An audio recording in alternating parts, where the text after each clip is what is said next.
97.90 KFGO. Good afternoon, and welcome back to The Drive. I'm Dan Michaels. It's great to have you with us here this afternoon. Paulie Lyons is our producer. Paul Jurgens in the KFGO News Center. Thank you so much for being with us.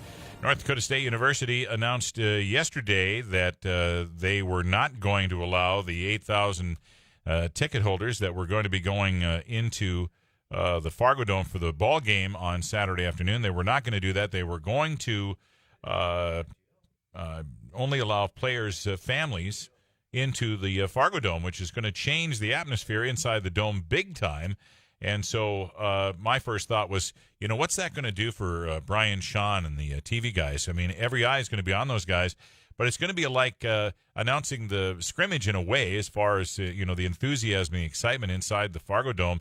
Anyway, so I wanted to talk to Brian about going into the game this weekend against the Bears of Central Arkansas, what that's going to mean, changes in his approach, etc. Brian Shawn from Midco Sports Net, and in this case representing KVLY Channel 11 for the broadcast of the football game on Saturday afternoon, joins us. Hi, Brian. Hey, what's up, Dano? How are you, man? I'm doing just super duper. So what was your first thought? What did you think when you heard the news yesterday?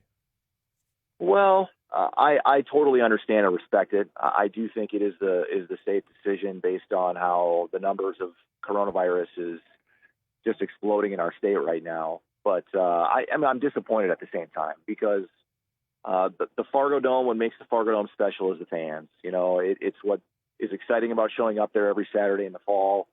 And even a half-capacity crowd or close to it, I think, at least would have provided some sort of atmosphere for that. And now we're not going to have that. And it's what makes the FargoDome a special place. And we're going to make the best of it. We're going to do our best job we can to make sure we have a good product for all the people that are going to be watching from home or wherever they're going to be watching from. And unfortunately, for a lot of fans I know wanted to be there, that's going to be their only option. Well, you know, and all eyes are going to be on you, Brian. I mean, you guys normally do very, very well when you're doing the ball games, but with nobody able to be in the dome, is a extra special light shining on you guys. Do you feel that pressure at all? You know, that's a good question, Dan. I guess I haven't really thought about it. I've always felt like because North Dakota State football is so widely known about, so widely respected, I've always felt like there's been a lot of eyes on the games from afar. There's dozens of watch parties in states all over the country every single week of Bison alumni and other fans that want to watch. So we've always kind of felt a little bit of pressure in that regard just because, you know, people care. And that's what makes NDSU special in that regard. And what makes our product unique in that regard is people care about it. So you want to do the best job you can. I've prepared for this game like I have pretty much for every other one I've done. And I'm looking forward to it. I'm excited about it. I would have been excited about it whether there was 19,000 fans there or the 500 that are going to be there. So I just know that I just got to do the best job I can. And you always do. Brian Shawn is joining us.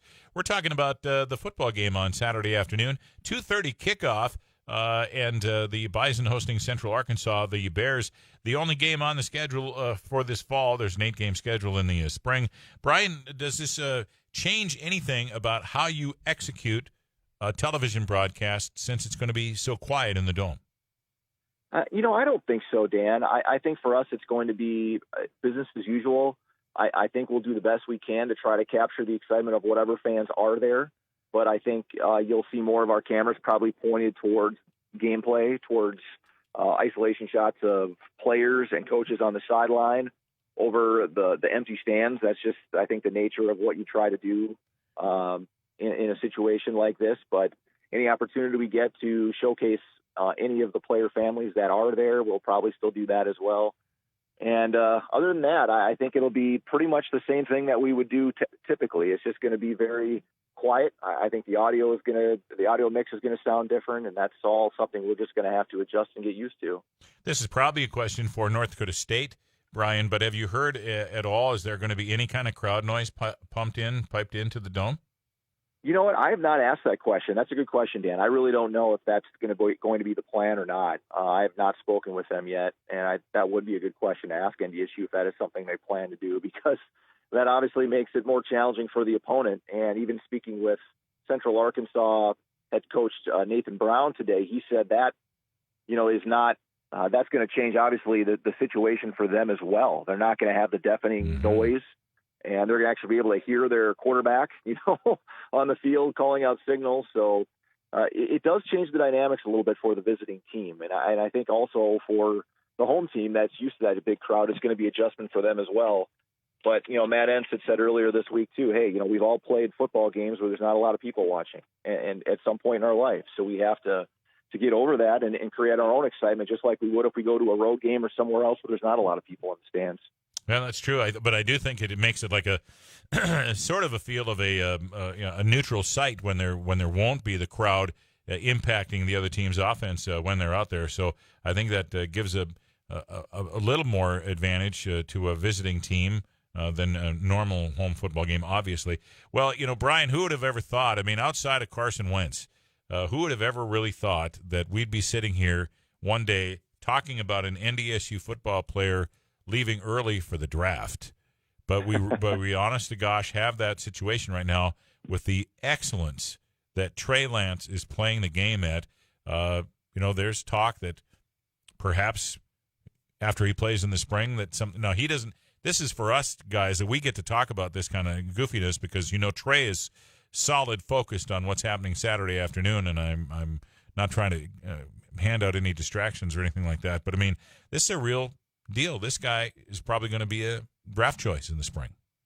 It's a very unique situation, Dan, and not something I ever thought I would see in my lifetime, to see, a quarterback potentially leaving after 17 games into his career to go pro. Now, and you think about it, and certainly not a quarterback, right, at this point in time, but that's where we're at. And the reality is there's going to be scouts from 20 NFL teams at the Dome Saturday that are going to be watching not only him, but there's some other prospects in this game. Central Arkansas has a corner that's very highly regarded. Dylan Radin's offensive lineman. This will be his final game on Saturday, and he's certainly projected to be a guy that could go fairly high in the draft as well, and others that are going to be looked at. And with the lack of games and with what's going on with Trey, it's an opportunity for all these guys to get a chance to play in front of some scouts. And it adds to the kind of the mystique and the allure of this game. And the fact we're talking about it is still just kind of mind-boggling to me. But if this is the last game we see of Trey, I'm glad we at least had one more. And he did not want to talk about it this week when he was asked about it. I totally respect that. I know he's got other things he needs to focus on. He told us after the game he will not have any answer for what that future may or may not hold. And I'm sure he will gather all the information with his parents and other people close to him and make the best decision they can on whatever the choice is for him after this game and in the next couple of months. Absolutely. What a privilege it's been to, even in a short time, watch him play ball. I mean, just incredible. What do you have, 28 throwing touchdowns last year, passing touchdowns, and no interceptions? Is that right?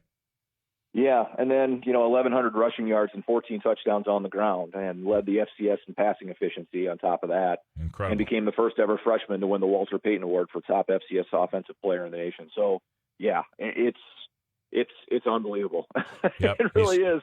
He's truly gifted. And when you take a step back now, Brian, and you look at the run of quarterbacks North Dakota State University has had. The string of the last 7, 8 or whatever or is something else, but you can go all the way back to the 60s with the string of great quarterbacks they've had at North Dakota State University. It's something.